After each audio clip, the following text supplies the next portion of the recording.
Greetings and welcome to another Mario Mondays. Tommy couldn't be here today, so it's just me, old friend. Let me start off with my opinion that all the 3D Mario games suck. Seriously, they all suck. If you've got one of them 3DS's, the only game you should be playing is New Super Mario Bros. 2. It's the only one they got right. It's 2D.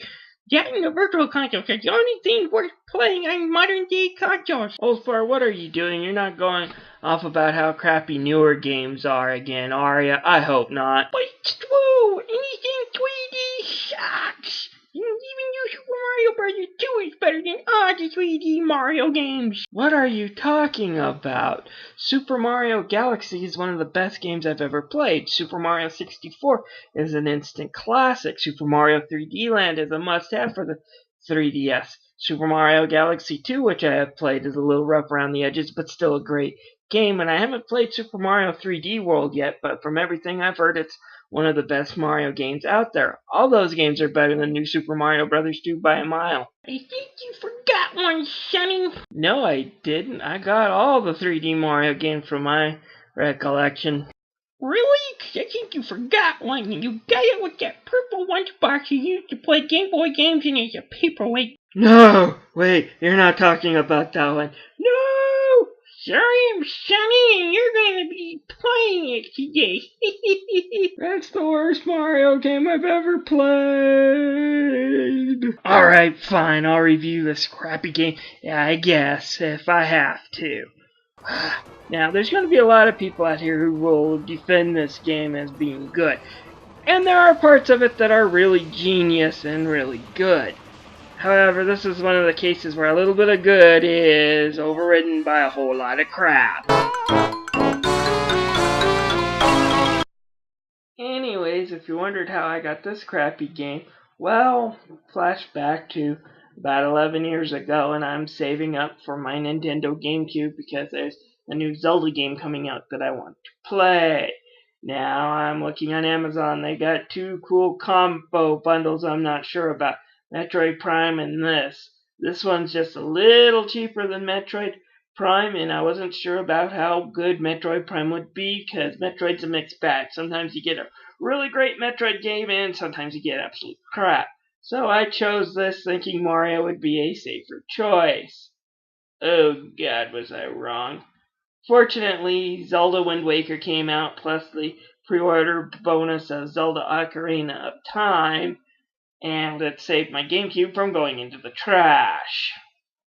Now, if you're wondering about what Mario Sunshine is, it was a game released on the Nintendo GameCube around 2002.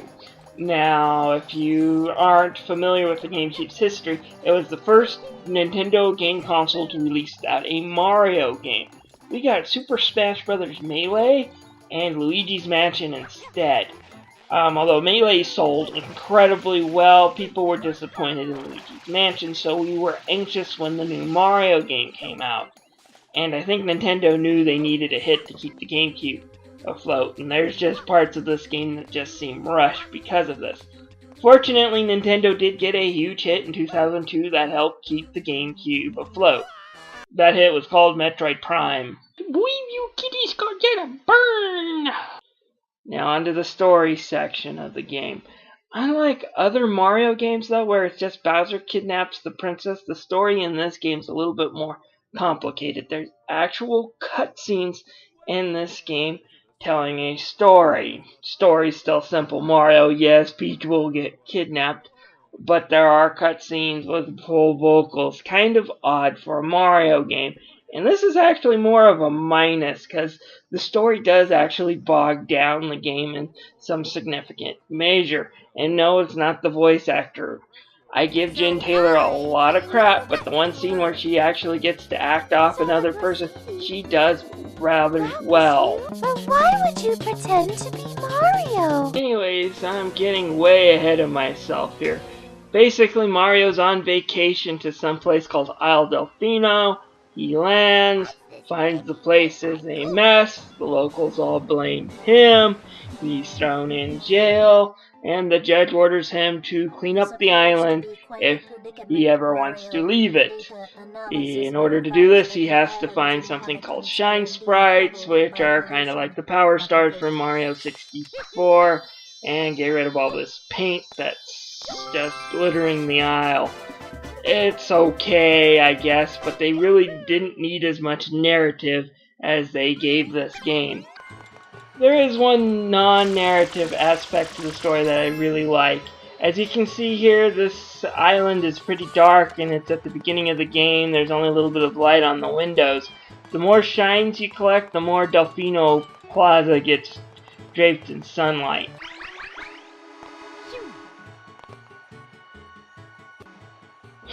So it is kind of cool to constantly see the island changing as far as the daylight. Nintendo did a good job of casting light on things and making them seem eerie in the dark.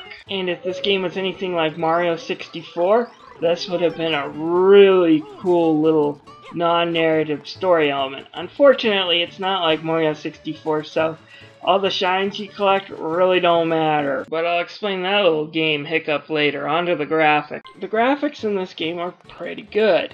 You can see the nice sun and shade effects as you start growing your shine sprites and they start spraying outward so that the sunlight seems to be coming from this giant gate in town rather than the actual sky, which is part of the game's story. There's also a lot of neat water effects when it comes to the ocean, the puddle, and the water that Mario's flood pack spits out. This game would look really nice in HD, but in 480p it's not terrible looking. So the graphics in this game are actually pretty good. It's a shame that the rest of the gameplay doesn't hold up. Now, one of the things people don't like about this game is that it's a tropical environment and only tropical environment, and that is a reasonable complaint. There isn't the fire stage or the ice stage or the water stage. Well, I guess there is water stage, it's Tropical Island. But there isn't these variety of stages that Mario usually has.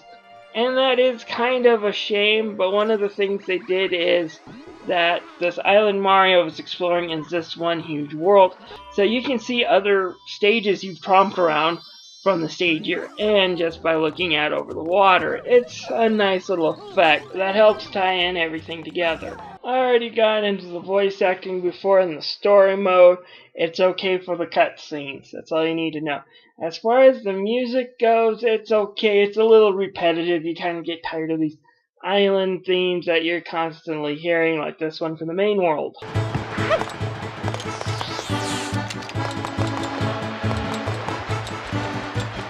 But as annoying as some of the soundtrack is, that's not what's going to be keeping you up all night when it gets stuck in your head. Cue the death music! Oh, I know what you're thinking. You're saying that music sounds kind of happy and jovial, like Nintendo kind of wants you to laugh at your mistake that you make. But trust me, after the 200th time you've heard that trying to complete a stage, you realize that music's meant to be mocking. And it drives you nuts. It's just one more thing that makes this game freaking tedious. Just to point the point in, I say it's time for a death music montage.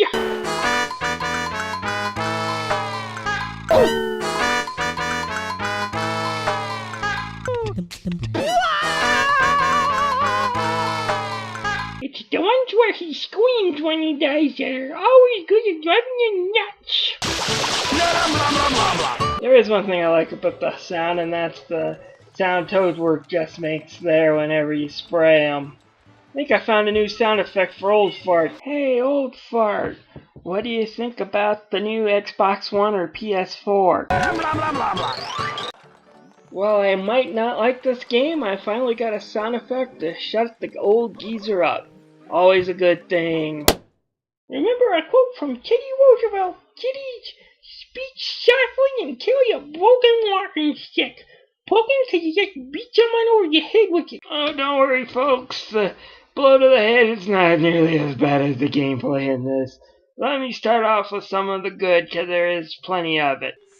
First thing I should say is I do like Flood. It's an interesting concept for a Mario game. Rather than punching or stomping, you're either squirting enemies or you're using it to hover around platforms. Was a genius idea. It's also got some decent levels design. You also get some really great bosses that use the Flood device well. They're fun to fight, they're fun to play. Some of them can be quite challenging. And I have to say my favorite boss of all time in a Mario game would probably be this Mecha Bowser fight. Having to shoot down bullets before they hit you while grabbing water rockets to go and fire at Bowser was a genius idea. And it's also got some pretty screenshots. Like I said, you can see the whole island on this roller coaster. So you can see how the whole world's connected while fighting this boss. It's a great boss. It's very creative. It's very inventive. And it shows the game at its best. Unfortunately, there's a lot of bad stuff. Let me get into that. First, let's start with these blue coins. They're hidden all over the stages. And to get them, you'll have to spray away M signs or find them tucked away. Every time you grab one, you have to stop and save. That's a little annoying. But the big thing about them, though, is every time you grab 10 of them, you can go buy a shine at a store. Now, I'll get to why that's really annoying a little later on when you find out just how useless this is, that they stopped and included a save function for it. And let's talk about these bonus stages. They're also ultra hard and can be annoying. But it gets worse than that when you find one, unlike Super Mario 64, where if you screw up, you just start over, no lives lost. Here, dying actually costs you a life in these bonus sprite stages. And again, I'll repeat myself, these bonus stages don't matter. But there's nothing as hard as jumping across some platforms as Flood, or solving a tricky challenge only to have this scene pop up. When that scene pops up, you know you're in for hell. Basically, the game tries to go back to old school Mario platformer. Only problem is, the game's designed around using a freaking water jetpack. So now you're stuck in a stage that's not designed for it without it. The controls are a mess, they're not tight enough for this. You, as the gamer, have gotten accustomed to this, not only because the game itself uses it a lot, but because you just had to use it a bunch just to get here. And these stages are as challenging as hell. They're hard to get past. And like I said, getting to them is not easy. For those who say, well, it's like Mario Galaxy started you in these stages right off the bat and had controls that fit. This is just a mess, and way too often you end up hearing this.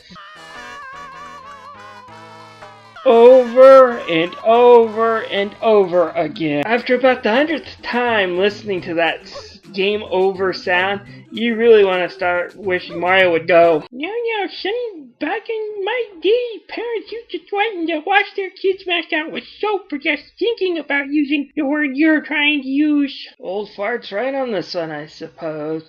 This is an E-rated game and I should watch my language. What could I do to accurately show what I want Mario to do with himself? Thanks, Dr. Mario. I couldn't say it better myself. Now you're going, Tommy, why don't you just skip these stages and if they bug ya?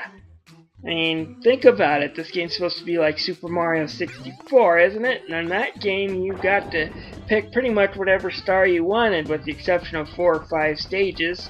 3 of them early on, and then a Bowser stage in the middle of the game. You were pretty much free to choose whatever star you wanted and just needed a certain amount of stars. Nope, not in this one. In this one, you've got to get to number 7 shine in each stage and defeat Shadow Mario.